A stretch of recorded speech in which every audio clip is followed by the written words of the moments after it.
एक ऐसा मंदिर जहां पर योनि की पूजा होती है, कामाख्या मंदिर। कामाख्या मंदिर में ऐसा हो रहा है।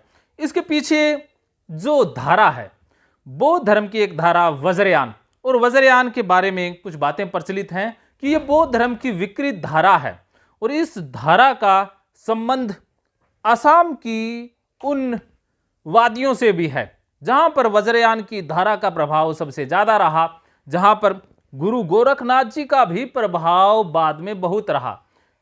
क्यों रहा, इसके पीछे क्या कहानी है और क्या इसके पीछे की बातें हैं, वो सारी की सारी बातें आज की इस वीडियो में मैं राजेंद्र जोधपुरिया मनोवैज्ञानिक आप तक पहुंचा रहा हूं। आप इस मनोवैज्ञानिक जानकारी से लाभान्वित होंगे। कहा जाता है कि बौद्ध धर्म की धारा वज्रयान जो विकृत है उसमें 5 बातें प्रमुख हैं: मास, मुद्रा, मीन, मैथुन और मंदिरा। वज्रयानी इन्हीं के ऊपर फोकस करते हैं। वो खुलकर मांस खाते हैं, मदिरा पीते हैं, मैथुन खुलेआम करते हैं। और कहा जाता है कि उनकी एक परंपरा है।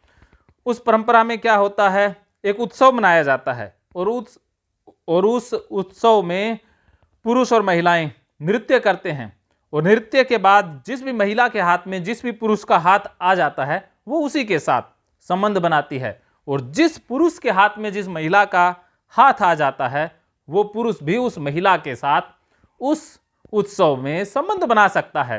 तो वो खुलेआम मैथुन का प्रयोग करने का ही एक उनका सिद्धांत था।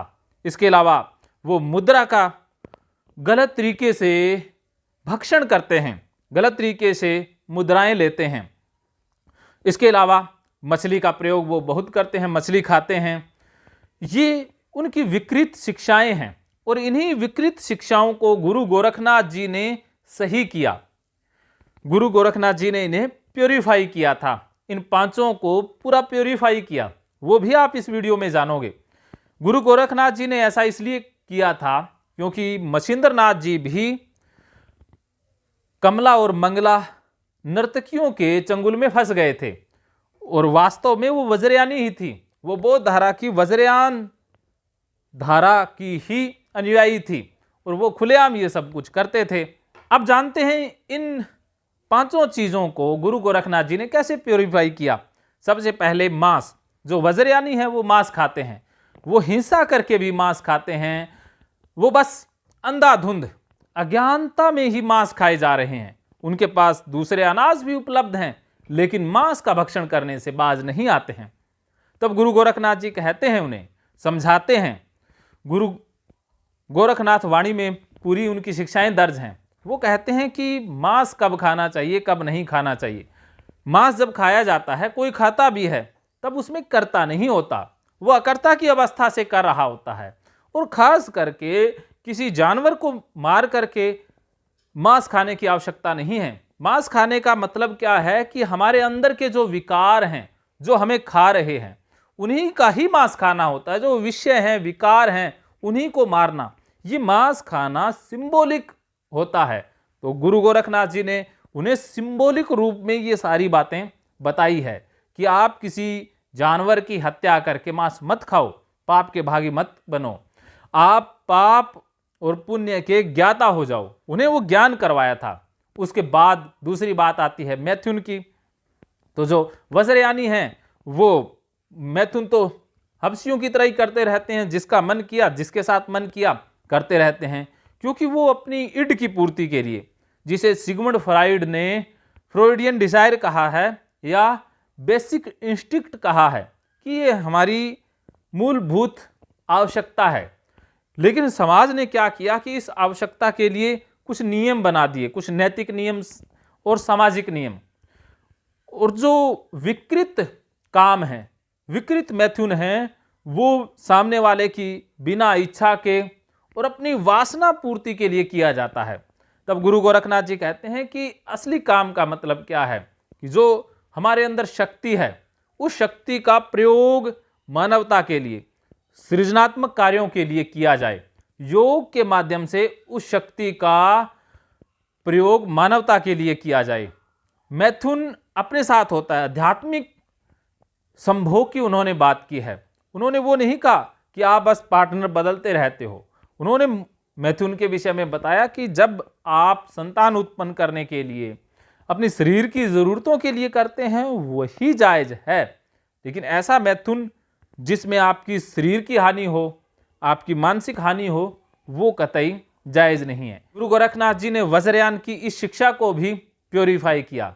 उसके बाद वो मछली खाते थे, तो उन्होंने मछली का सिंबॉलिक अर्थ खुद के अंदर ही बताया कि हमारे अंदर की जो शक्तियां हैं, अंदर बहुत सारी शक्तियां हैं, उन्हीं का प्रयोग अपने लिए करना मछली खाना ही है।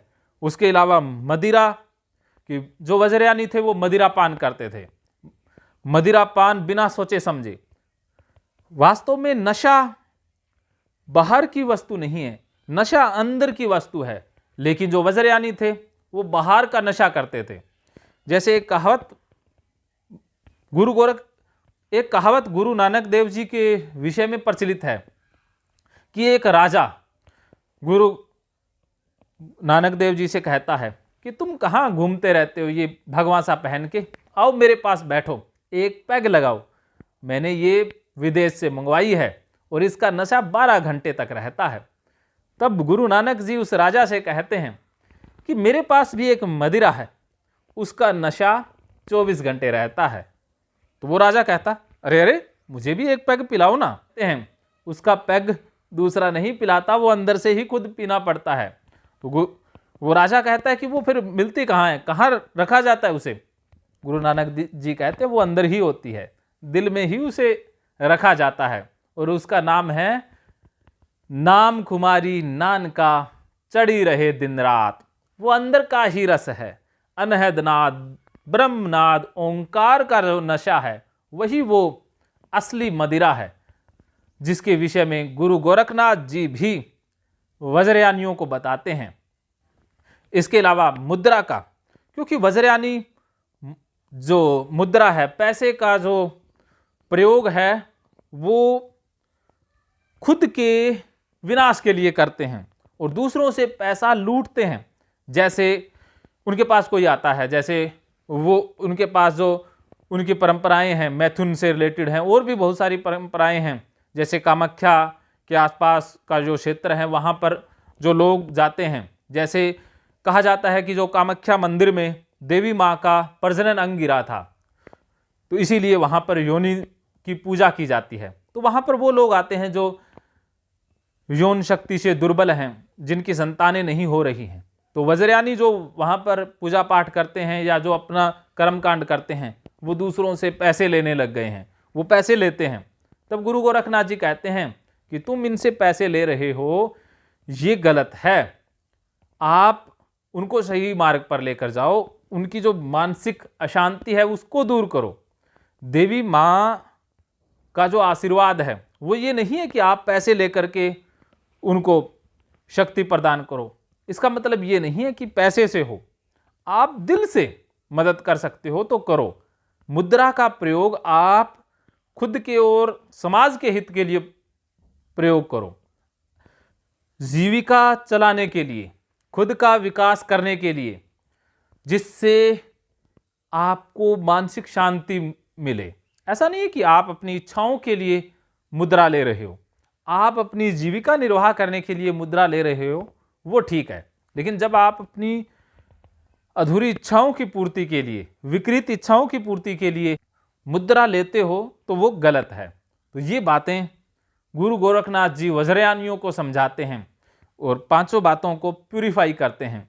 तो ये कुछ बातें कामाख्या मंदिर से रिलेटेड, कामाख्या में जो देवी माँ की जो प्रजनन अंग की पूजा की जाती है उसके बारे में थी, और कुछ बातें मनोविज्ञान से रिलेटेड थी, वो मैंने इस वीडियो में बताई। अगर आपको इस तरह के वीडियो अच्छे लगते हैं तो आप मुझे कमेंट बॉक्स में ज़रूर बताइएगा, मैं और भी विस्तृत वीडियो इस विषय पर लेकर आऊँगा। मानो तो मौज है, वरना समस्या तो रोज़ रोज़ है।